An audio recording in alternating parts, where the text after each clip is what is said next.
Hi friends, ಕಲಿಯೋಣ JavaScript ಟ್ಯುಟೋರಿಯಲ್ನ ಈ ವಿಡಿಯೋದಲ್ಲಿ ನಾವು ಮೊದಲನೇದಾಗೆ different ways to display data JavaScript ಅಲ್ಲಿ ನಾವು ಡೇಟಾನ ಡಿಸ್ಪ್ಲೇ ಯಾವ್ಯಾವ ರೀತಿ ಮಾಡ್ಬೋದು ಅಂತ ನೋಡೋಣ.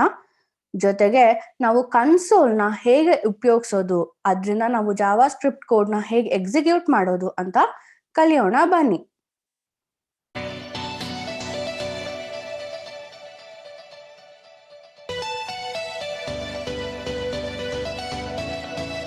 ಜಾವಾಸ್ಕ್ರಿಪ್ಟ್ ಅಲ್ಲಿ ನಾವು ಡೇಟಾನ ಡಿಸ್ಪ್ಲೇ 4 ರೀತಿ ಮಾಡಬಹುದು. ಮೊದಲನೇದು ಯೂಸಿಂಗ್ ಇನ್ನರ್ HTML. ಇದನ್ನ ಯಾವ ತರ ಉಪಯೋಗಿಸ್ತೀವಿ ಅಂದ್ರೆ, ಇಲ್ಲಿ document dot get element by ID ಅನ್ನೋ ಒಂದು ಇನ್ಬಿಲ್ಟ್ ಫಂಕ್ಷನ್ ಇದೆ. ಸೊ ಆ ಫಂಕ್ಷನ್ ನ ಉಪಯೋಗಿಸ್ಕೊಂಡು ನಾವು ಆ ಎಲಿಮೆಂಟ್ ಅಂದ್ರೆ HTML ID ಉಪಯೋಗಿಸ್ಕೊಂಡು ಆ ಎಲಿಮೆಂಟ್ ನ ತಗೊಂಡು .ಇನ್ನರ್ HTML ನ ಯೂಸ್ ಮಾಡ್ಕೊಂಡು ಅದರ ವ್ಯಾಲ್ಯೂನ ಚೇಂಜ್ ಮಾಡ್ಬೋದು. ಇದು one of the way of displaying data. ಮತ್ತೊಂದು ಡಾಕ್ಯುಮೆಂಟ್ ಡಾಟ್ ರೈಟ್. ನಾವು ನಮ್ಮ ವೆಬ್ ಪೇಜ್ ಅಲ್ಲಿ ಡೈನಮಿಕ್ ಆಗಿ ಏನಾದ್ರು ಬರಿಬೇಕು ಅಂದ್ರೆ ಡಾಕ್ಯುಮೆಂಟ್ ಡಾಟ್ ರೈಟ್ ಮೆಥಡ್ ನ ಉಪಯೋಗಿಸ್ಕೋಬಹುದು. ಮತ್ತೊಂದು ಅಲರ್ಟ್ ಆಪ್ಷನ್. ಇದು ನಮ್ಗೆ ಒಂದು ಪಾಪ್ಅಪ್ ಮೆಸೇಜ್ ನ ಕೊಡತ್ತೆ. ಸೊ ಈ ಅಲರ್ಟ್ ಫಂಕ್ಷನ್ ನ ಉಪಯೋಗಿಸ್ಕೊಂಡು ಅದರಲ್ಲಿ ನಾವು ಏನ್ ಪಾಪ್ಅಪ್ ಮೆಸೇಜ್ ಕೊಡ್ಬೇಕೋ ಅದನ್ನ ನಾವು ಬರಿಬಹುದು. ಮತ್ತೊಂದು ಯೂಸಿಂಗ್ ಕನ್ಸೋಲ್ ಡಾಟ್ ಲಾಗ್. ಈ ಕನ್ಸೋಲ್ ಡಾಟ್ ಲಾಗ್ ಅಂತ ನಾವು ಫಂಕ್ಷನ್ ನ ಉಪಯೋಗಿಸಿದ್ರೆ ನಮ್ಮ ಬ್ರೌಸರ್ ಕನ್ಸೋಲ್ ಅಲ್ಲಿ ನಾವು ಏನ ಪ್ರಿಂಟ್ ಮಾಡಬೇಕೋ ಅದನ್ನ ಮಾಡಬಹುದು. ಇದೆಲ್ಲಾನು ಪ್ರಾಕ್ಟಿಕಲ್ ಎಕ್ಸಾಂಪಲ್ ಅಲ್ಲಿ ನೋಡೋಣವಾ. ನಾನು ಒಂದು ಕೋಡ್ ಪೆನ್ ಎಡಿಟರ್ ಅಲ್ಲಿ ಸ್ಯಾಂಪಲ್ HTML ಟೆಂಪ್ಲೇಟ್ ನ ಬರ್ತಿದ್ದೀನಿ. ಇದರಲ್ಲಿ ಬಾಡಿಯಲ್ಲಿ ಒಂದು ಹೆಡ್ಡಿಂಗ್ ಟ್ಯಾಗ್ ಕೊಟ್ಟಿದ್ದೀನಿ. ಸೊ ಅದರಲ್ಲಿ ಕಲಿಯೋಣ ಅಂತ ಇದೆ. ಸೊ ಮೊದಲನೇ ಔಟ್ಪುಟ್ ಅಂದ್ರೆ ಡಿಸ್ಪ್ಲೇ ಮಾಡುವಂತ ಆಪ್ಷನ್ ಏನು? Inner HTML. ಸೊ ಅದಕ್ಕೆ ನಾವು document dot get element by ID ಅನ್ನೋ ಒಂದು ಫಂಕ್ಷನ್ ನ ಉಪಯೋಗಿಸ್ಕೋಬೇಕು. ಇಲ್ಲಿ ನಾನು ಪ್ಯಾರಾಮೀಟರ್ ಆಗಿ ಇಲ್ಲಿ ನಾನು ಒಂದು ID ನ ಸೆಟ್ ಮಾಡಬೇಕು. ಸೊ ID ಈಕ್ವಲ್ಸ್ ಟೈಟಲ್ ಅಂತ ಕೊಡ್ತೀನಿ. ಸೊ ಆ ID ನ ಇಲ್ಲಿ ಕೊಡ್ತೀನಿ. Title dot inner HTML equals ಇಲ್ಲಿ ನಾನು ಕಲಿಯೋಣ ಅಂತ ಕೊಡೋ ಬದಲು ಬೇರೆ ಏನಾದ್ರು ಕೊಡ್ಬೋದು.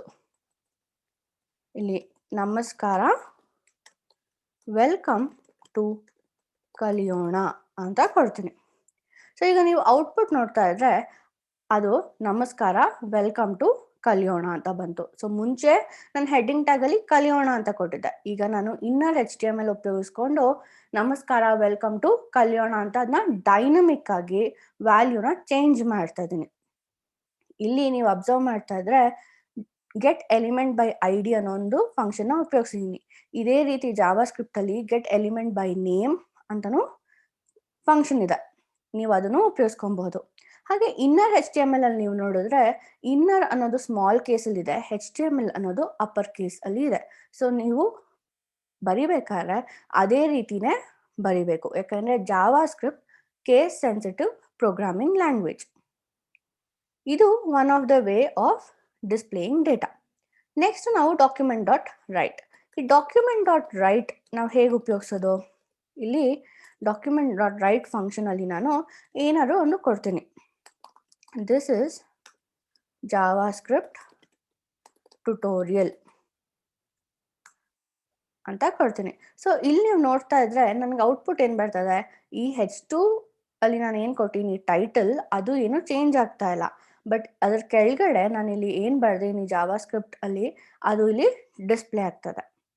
ಇಲ್ಲಿ ನಾನು ಕೋಡ್ ಪೆನ್ ಎಡಿಟರ್ ಉಪಯೋಗಿಸ್ತಾ ಇರೋದ್ರಿಂದ ಈ ಜಾವಾಸ್ಕ್ರಿಪ್ಟ್ ಟ್ಯಾಬ್ ಅಲ್ಲಿ ನಾನೆಲ್ಲ ಜಾವಾಸ್ಕ್ರಿಪ್ಟ್ ಫಂಕ್ಷನ್ಸ್ ನ ಬರಿತಾ ಇದೀನಿ. ನೀವು ಅಕಸ್ಮಾತ್ ನೋಟ್ ಪ್ಯಾಡ್ ಉಪಯೋಗಿಸ್ತಾ ಇದ್ರೆ ಇಲ್ಲೇ ಸ್ಕ್ರಿಪ್ಟ್ ಟ್ಯಾಗ್ ನ ಉಪಯೋಗಿಸ್ಕೊಂಡು ಅದರಲ್ಲಿ ನೀವು ಬರಿಬಹುದು.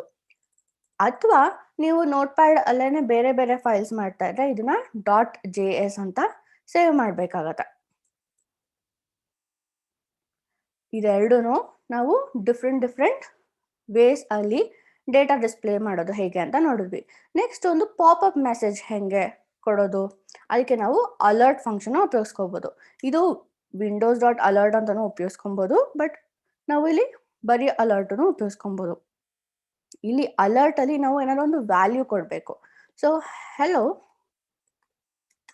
ದಿಸ್ ಇಸ್, ಇಲ್ಲಿ ಸಡನ್ ಆಗಿ ರಿಫ್ರೆಶ್ ಆಗ್ತಾ ಇರೋದ್ರಿಂದ ನಮ್ಗೆ ಹಂಗೆ ಬರ್ತಾ ಇದೆ, ದಿಸ್ ಇಸ್ ಕಲಿಯೋಣ ಕೋರ್ಸ್ ಅಂತ ಕೊಡ್ತೀನಿ. ಸೊ ಇಲ್ಲಿ ನೋಡಿದ್ರೆ ನೀವು ಪಾಪಪ್ ಮೆಸೇಜ್ ಏನು ಬರ್ತದೆ, ನಾನು ಇಲ್ಲಿ ಏನು ಕೊಟ್ಟಿನಿ, ಹಲೋ ದಿಸ್ ಇಸ್ ಕಲಿಯೋಣ ಕೋರ್ಸ್ ಅಂತ ಕೊಟ್ಟಿನಲ್ವಾ, ಅದೇ ರೀತಿ ಇಲ್ಲಿ ಪಾಪಪ್ ಮೆಸೇಜ್ ನನಗೆ ಬರ್ತದೆ. ಇದು ಅಲರ್ಟ್ ಯೂಸ್ ಮಾಡಿಕೊಂಡು ನಾವು ಪಾಪಪ್ ಮೆಸೇಜ್ನ ತೋರಿಸುವಂಥ ಒಂದು ರೀತಿ. ನಾವು CSS ಉಪಯೋಗಿಸ್ಕೊಂಡು ಈ ಪಾಪಪ್ ಮೆಸೇಜ್ನ ನೀಟಾಗಿ ಸ್ಟೈಲ್ ಕೂಡ ಮಾಡಬಹುದು. ನೆಕ್ಸ್ಟ್ ನಾವು ನೋಡಿದೇನು, console.log. console.log ಅಲ್ಲಿ ಕೂಡ ನಾನು ಈ ಥರ ಏನಾದ್ರು ವ್ಯಾಲ್ಯೂ ಕೊಡ್ಬೋದು. ದಿಸ್ ಇಸ್ ಕಲಿಯೋಣ ಕನ್ಸೋಲ್ ಅಂತ ಕೊಡ್ತೀನಿ. ಈಗ ನೀವು ನೋಡ್ತಾ ಇದ್ರೆ ನನ್ನ ಔಟ್ಪುಟ್ ಅಲ್ಲಿ ಎಲ್ಲೂ ನನಗೆ ಈ ದಿಸ್ ಇಸ್ ಕಲಿಯೋಣ ಕನ್ಸೋಲ್ ಅಂತ ಬರ್ತಾ ಇಲ್ಲ. ಯಾಕೆ ಅಂದ್ರೆ ಇಲ್ಲಿ ನಾನು ಕನ್ಸೋಲ್ನ ಓಪನ್ ಮಾಡ್ಕೋಬೇಕು. ಗೂಗಲ್ ಕ್ರೋಮ್ ಅಲ್ಲಿ ನೀವು ಕನ್ಸೋಲ್ನ ಓಪನ್ ಮಾಡ್ಕೊಬೇಕು ಅಂದ್ರೆ ರೈಟ್ ಕ್ಲಿಕ್ ಮಾಡಿ ಇನ್ಸ್ಪೆಕ್ಟ್ ಮಾಡ್ಕೊಬೋದು. ಅಲ್ಲಿ ಕನ್ಸೋಲ್ ಟ್ಯಾಬ್ಗೆ ಹೋಗ್ಬೇಕಾಗತ್ತೆ. ಇಲ್ಲಿ ನೀವು ನೋಡಿದ್ರೆ ದಿಸ್ ಇಸ್ ಕಲಿಯೋಣ ಕನ್ಸೋಲ್ ಅಂತ ಬಂದಿದೆ. ಇಲ್ಲಿ ನಾನು ಡೈರೆಕ್ಟ್ ಆಗಿ ಜಾವಾಸ್ಕ್ರಿಪ್ಟ್ ಫಂಕ್ಷನ್ಸ್ನು ಎಕ್ಸಿಕ್ಯೂಟ್ ಮಾಡಬಹುದು. ಸೊ ಒಂದು ಎಕ್ಸಾಂಪಲ್ ಕೊಡಬೇಕು ಅಂದ್ರೆ ನಿಮಗೆ ಅಲರ್ಟ್ ಹೆಲೋ ವರ್ಲ್ಡ್ ಅಂತ ಕೊಡ್ತೀನಿ. ಇಲ್ಲಿ ನಾನು ಎಂಟರ್ ಒತ್ತಿದ್ರೆ ನೋಡಿ ಇಲ್ಲಿ ಜಾವಾಸ್ಕ್ರಿಪ್ಟ್ ಫಂಕ್ಷನ್ ಕೂಡ ಎಕ್ಸಿಕ್ಯೂಟ್ ಆಗ್ತದೆ. ಸೊ ಸಮ್ಟೈಮ್ಸ್ ನಿಮಗೆ ಏನಾದ್ರು ಕನ್ಫ್ಯೂಸ್ ಇದ್ರೆ ಇದು ವರ್ಕ್ ಆಗತ್ತೋ ಇಲ್ವೋ ಅಂತ ಕನ್ಫ್ಯೂಸ್ ಇದ್ರೆ ಈ ತರ ಕನ್ಸೋಲ್ ಟ್ಯಾಬ್ನ ಓಪನ್ ಮಾಡ್ಕೊಂಡು ನೀವು ಅಲ್ಲೇ ನಿಮ್ಮ ಸ್ಟೇಟ್ಮೆಂಟ್ನ ಎಕ್ಸಿಕ್ಯೂಟ್ ಮಾಡಿಬಿಟ್ಟು ನೋಡಬಹುದು. ಹಾಗೆ ನಾನು ಬೇರೆ ತರ ಫಂಕ್ಷನ್ಸ್ನ ಉಪಯೋಗಿಸ್ಕೋಬಹುದು. ಸೊ ಇಲ್ಲಿ console.log writing from the console ಅಂತ ಬರಿತೀನಿ. ಸೊ ಇಲ್ಲಿ ನೋಡಿದ್ರೆ ನೋಡಿ ಮತ್ತೆ ಅದೇ ಪ್ರಿಂಟ್ ಆಯ್ತು, ಯಾಕಂದ್ರೆ ನಾನು ಕನ್ಸೋಲಲ್ಲೇ ಬರಿತಾ ಇದ್ದೀನಿ. ಹಾಗೆ ಇದೆಲ್ಲ ಕ್ಲಿಯರ್ ಮಾಡಬೇಕು ಅಂದ್ರೆ ನಾನು ಕ್ಲಿಯರ್ ಫಂಕ್ಷನ್ ಕೂಡ ಉಪಯೋಗಿಸ್ಕೊಬೋದು. ಸೊ ನನ್ನ ಕನ್ಸೋಲ್ ಎಲ್ಲ ಕ್ಲಿಯರ್ ಆಯಿತು. ಸೊ ಈ ರೀತಿ ನೀವು ಕನ್ಸೋಲ್ ಟ್ಯಾಬ್, ಇದನ್ನ ನಾವು ಡೆವಲಪರ್ ಟೂಲ್ಸ್ ಅಂತ ಕೂಡ ಕರಿತೀವಿ. ನಾವು ಒಂದು ವೆಬ್ಸೈಟ್ ಡೆವಲಪ್ಮೆಂಟ್ಗೆ ಈ ಕನ್ಸೋಲ್ ಟ್ಯಾಬ್ನ ತುಂಬಾನೇ ಉಪಯೋಗಿಸ್ಕೊಂತೀವಿ. ಸೊ ಈ ಕನ್ಸೋಲ್ನ ನೀವು ಹೇಗೆ ಉಪಯೋಗಿಸೋದು ಅಂತ ಅರ್ಥ ಮಾಡ್ಕೊಂಡಷ್ಟು ನಿಮಗೆ ಈಸಿ ಆಗ್ತಾ ಹೋಗುತ್ತೆ.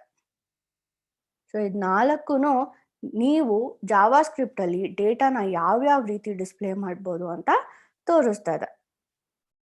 ನೀವು ನಮ್ಮ ವೆಬ್ಸೈಟ್ kaliyona.comನ ವಿಸಿಟ್ ಮಾಡಿದ್ರೆ ಅಲ್ಲಿ ಜಾವಾಸ್ಕ್ರಿಪ್ಟ್ ಜೊತೆಗೆ HTML ಮತ್ತೆ CSS ಕೋರ್ಸ್ಗೂ ಎನ್ರೋಲ್ ಆಗ್ಬೋದು. ಈ ಕೋರ್ಸ್ನ ನೀವು ಕಂಪ್ಲೀಟ್ ಮಾಡಿದ್ರೆ ನಿಮಗೆ ಕೋರ್ಸ್ ಕಂಪ್ಲೀಷನ್ ಸರ್ಟಿಫಿಕೇಟ್ ಕೂಡ ಸಿಗತ್ತೆ. ಹಾಗೆ ನೀವು ನಮ್ಮ ಯೂಟ್ಯೂಬ್ ಚಾನಲ್ಗೆ ಸಬ್ಸ್ಕ್ರೈಬ್ ಆಗೋದನ್ನ ಮರಿಬೇಡಿ. Thank you.